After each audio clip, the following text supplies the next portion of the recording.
For an event the magnitude of Guyana's 50th anniversary celebrations, planning should have commenced no less than 2 years ago.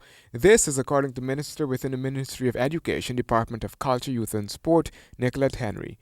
The minister was at the time responding to a query that the Commemorative Commission appeared lagging in its preparations. As you understand, there was a change in government, and therefore what would have required 2 years would have had to be done in 6 months.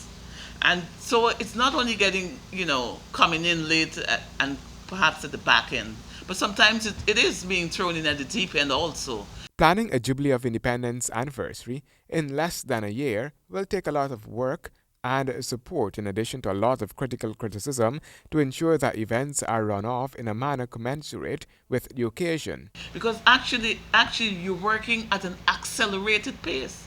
In addition to that, you still have your ministerial responsibility, which you cannot at any time, relinquish for the sake of the 50th. So it's a balancing act. The minister made it clear that any right-thinking person would recognize that there are a lot of procedures and due process which are required to be observed before an outcome, or product can be seen. So a lot of processes had to be put in place. And in order for things to function well, and in order for you to have a good product, trust me, you have to go through a process. And we are in that process. The ministry has been receiving more proposals for various aspects of these celebrations than it can handle. Then there is the issue of financing. There is a budgetary allocation which the organizers are restricted by, among other factors. We also have to look at our infrastructure.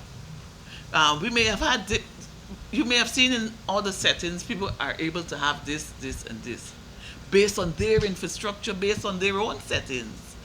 We have to decide what we are going to come up with to tailor to meet our needs, based on our resources. We don't have the type of stadiums that others in other countries that have celebrated have. Therefore, we cannot begin to think that we can mirror the type of event they have. It must be done in the context of the resources. The National Commemorative Commission has 14 commissioners drawn from the government and the private sector. The commission is divided into 10 working groups. The working groups focus on several areas like commemorative activities, ceremonial activities, academia, and events committee. Handel Duncan H, GP Nightly News.